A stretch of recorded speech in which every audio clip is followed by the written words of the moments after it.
নমস্কার, নির্মল আনন্দে সবাইকে সুস্বাগতম। গুরুদেব প্রভু শ্রীকৃষ্ণ শ্রী রাধা মায়ের আশীর্বাদকে সারথি করে শ্রীমদ ভগবত গীতার প্রণাম মন্ত্র দিয়ে শুরু করছি আজকের গীতা পাঠ। শ্রীকৃষ্ণ হৃদয় গীতা সংসার মালনাশিনীম জ্ঞানম ভক্তি মুক্তি দাত্রীম গীতা দেবী নমস্তুতে। ওম নমো ভগবতে বাসুদেবায়। ওম নমো ভগবতে বাসুদেবায়। ওম নমো ভগবতে বাসুদেবায়। রাধে রাধে রাধে রাধে রাধে রাধে রাধে রাধে রাধে রাধে। শ্রীমদ ভগবত গীতা চতুর্থ অধ্যায় শ্লোক নম্বর 21। নিরাশির্যাত চিত্তাত্মা ত্যক্ত সর্ব পরিগ্রহঃ শারীরং কেবলম কর্ম কুর্বন্নাপ্নোতি কিলবিষম। আচ্ছা, এখানে নিরাশির্যাত চিত্তাত্মা এইটুকুনি হচ্ছে প্রথম লাইনের প্রথম পাঠ।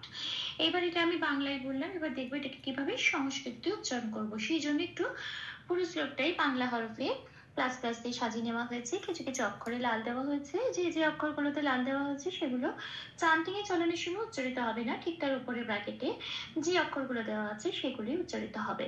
তাহলে প্রথম লাইনে প্রথম পাঠটুকুর সংস্কৃত উচ্চারণটা একটু দেখে নেওয়া যাক। নীরা যেমন আছে তেমন। আচ্ছা, শির জয়ে অন্তস্থ জয় রেপ আছে। যদি রেপ থাকে তাহলে পাশের ক্যালেন্ডারে 3 নম্বরে তালিকাভুক্ত করে দেওয়া আছে। বয়শূন্য রায় হসন্ত দিয়ে সেই রেপটা প্রতিস্থাপিত হয়ে যায়।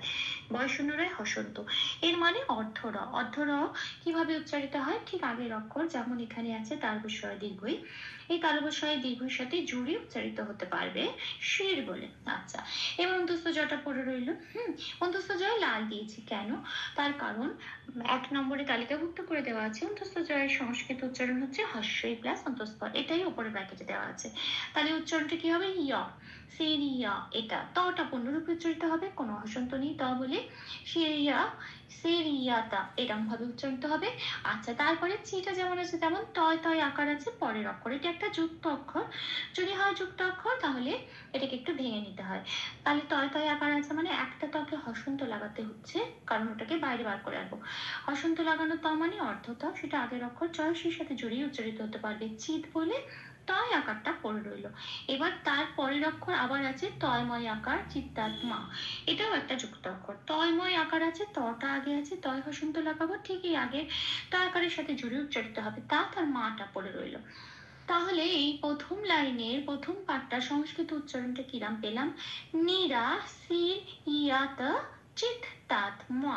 এটা আসি পরের পাঠে। ত্যক্ত সর্ব পরিগ্রহ, এখানে একটা বিসর্গ আছে। আচ্ছা, এটা আমি বাংলায় বললাম, এবার দেখে এটাকে কিভাবে সংস্কৃততে উচ্চারণ করবো। ত্যক্তম, তয় জফলা। এই তয় জফলা মানে উপরে ব্র্যাকেটে দেওয়া আছে হস্যই প্লাস অন্তস্থ, এটা হচ্ছে জফলার উচ্চারণ। এবার এটাকে তয়ের সাথে পড়ে দিতে হবে। তাহলে কি হবে? তয় হস্যই অন্তস্থ তিয়া, তাহলে সংস্কৃততে তয় জফলার উচ্চারণটা হচ্ছে কি তিয়া। আচ্ছা, তারপরের অক্ষর আছে কয় তয়, এটা একটা যুক্ত অক্ষর। তাহলে ক আগে আছে, কয় হসন্ত লাগাবো, অর্ধক অর্ধক বানিয়ে তয় জফলার সাথে জড়িয়ে উচ্চারিত হবে তিয়াক, আর তটা পূর্ণরূপে উচ্চারিত হবে তো বলে তিয়াক্ত। আচ্ছা, তারপরে আছে সার্বা। সার্বায় বয় রেপ আছে। এই রেপটা থাকলে বয়সূন্যের হসন্ত দিয়ে প্রতিস্থাপিত হয়ে যন্ত্রেশ্বরের সাথে জুড়ে উচ্চারিত হবে সার বলে। আর বটা, বয়ের আমি লাল দিয়েছি কেন? তার কারণ 2 নম্বরে তালিকাভুক্ত করে দেওয়া আছে সংস্কৃততে বয়ের উচ্চারণ ও প্লাস বা মুখটা খুলে বলতে হয় ওয়া, তাহলে উচ্চারণটা হবে সাইড ওয়া। পটা পূর্ণরূপ উচ্চারিত হবে, রিটা যেমন আছে তেমন গ্রহ হে। আচ্ছা, গ্রহটা যেমন আছে তেমন হটাও তাই পূর্ণরূপ উচ্চারিত হবে। এখানে এই শব্দটা শেষে একটা বিসর্গ আছে। শব্দের শেষে যে শুধু বিসর্গ আছে তা নয়, শব্দটা কোথায় আছে? শব্দটা পংক্তির শেষ শব্দ। যদি হয় পংক্তির শেষ শব্দ এবং বিসর্গ থাকে তাহলে 5 নম্বরে তালিকাভুক্ত করে দেওয়া আছে এই বিসর্গটা হ দিয়ে পূর্ণ হ দিয়ে প্রতিস্থাপিত হয়ে যাবে। তাহলে বিসর্গটা হ দিয়ে প্রতিস্থাপিত হওয়ার পর সংস্কৃত উচ্চারণটা কিরম দাঁড়ালো? এই পুরো পাঠটার ত্যাক্তা সার্বা পরিগ্রহ হ, এটা। আসি পরের লাইনে, শারীরম কেবলম কর্ম। এইটুকুনি হচ্ছে আমার সেকেন্ড লাইনের প্রথম পার্টটুকু।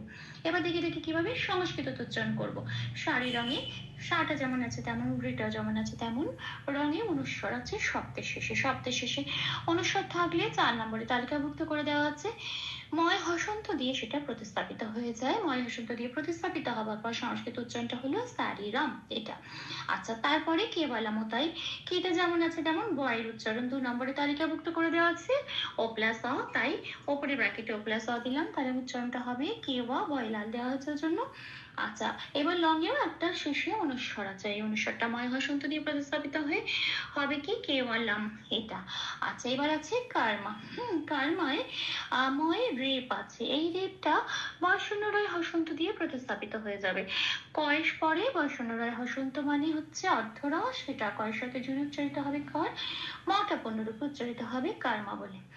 তাহলে হলো শারীরাম কেবলম কর্মা, এটা। আসি পরের পাঠে, কোরবান্নাপনতি কেলবিষম, এটা এটুকুনি হচ্ছে আমার পরের পাঠ। আচ্ছা, কোরবানে বয় রেপ আছে, রেপটা যথারীতি বয়শূন্যরে হসন্ত দিয়ে প্রতিস্থাপিত হয়ে কয়েকশোর সাথে জুড়ে উচ্চারিত হবে কুর, আর বটা পূর্ণরূপে উচ্চারিত হবে, এবং বয়ের উচ্চারণটা, বটা লাল দিয়েছি বয়ের উচ্চারণ বোঝানোর জন্য, বয়ের উচ্চারণ ও প্লাস অ, ওপরে ব্র্যাকেটে সেটাই দেওয়া আছে কুর্ব। আচ্ছা, তারপরের অক্ষর আছে যুক্ত অক্ষর 9 আকার, একটা নকে হসন্ত লাগিয়ে অর্ধনা বানালাম, বয়ের সাথে জুড়ে উচ্চারিত হলো কুরুবন। আচ্ছা, আর 9 আকারটা পড়ে রইল। এবারে আছে নাপ নথিতে পয় 9 ওকার, এই যে পয় 9 ওকার আছে, তাহলে কি হবে পয়, এটা একটা যুক্ত অক্ষর, প আগে আছে, তাহলে হসন্তটা কাকে লাগাবো, পকে। পয় হসন্ত লাগানো মানে অর্ধ প, সেটা আগের অক্ষর 9 আকারের সাথে জুড়ে উচ্চারিত হবে না, আর নৌটা যেমন আছে তেমন পড়ে রইল, তিটাও তাই। তাহলে সংস্কৃত উচ্চারণটা কি পেলাম, কুরবান্নাপনতি, এটা। আসি পরের শব্দে কিলবিষম, এখানে লয় বয় হস্যটা যুক্ত অক্ষর, লটা আগে আছে, লয় হসন্ত লাগাবো মানে অর্ধ ল, কয়েসের সাথে জুড়ে উচ্চারিত হবে কিল বলে, বয় হস্যটা পড়ে রইল, লাল দিয়েছি কেন, বয়ের উচ্চারণ বোঝানোর জন্য। 2 নম্বরে তালিকাভুক্ত করে দেওয়া আছে বয়ের উচ্চারণ ও প্লাস অ, কিন্তু আমি উপরে ব্র্যাকেট দিয়েছি ও প্লাস হস্যই, কেন, কারণ এখানে বয় হস্যই আছে, তাহলে উচ্চারণটা হবে কিলভি।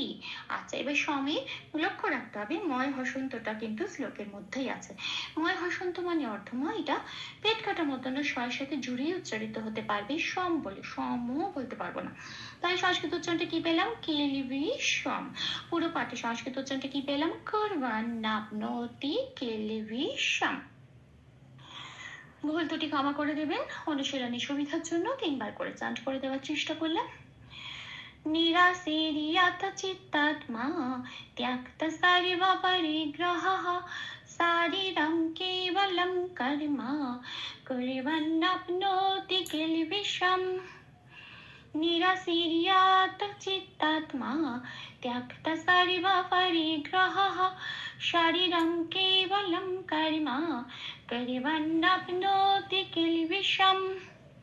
निरसीर्यात चित्तात्मा त्यक्त सर्व परिग्रहः शारीरं केवलं कर्म कुर्वन्नप्नोति किल्बिषम्। राधे राधे राधे राधे राधे राधे राधे राधे राधे राधे तप्त कांचन गौरांगीं राधे वृंदावनेश्वरी वृषभानुसुते देवी तां प्रणमामि हरे प्रेम। প্রভু ও শ্রী রাধা মায়ের কৃপা দৃষ্টি আমাদের সবার উপর বর্ষিত হোক। ধন্যবাদ, আপনাদের উৎসাহে আমার অনুপ্রেরণা। আমার সকল ভুল ত্রুটির ক্ষমা প্রার্থনা প্রভু চরণে অর্পণ করলাম। ওম কৃষ্ণায় বাসুদেবায় হরয়ে পরমাত্মনে প্রণত ক্লেশনাশায় গোবিন্দায় নমো নমঃ। ওম শ্রীকৃষ্ণার্পণমস্তু। জয় শ্রীকৃষ্ণ।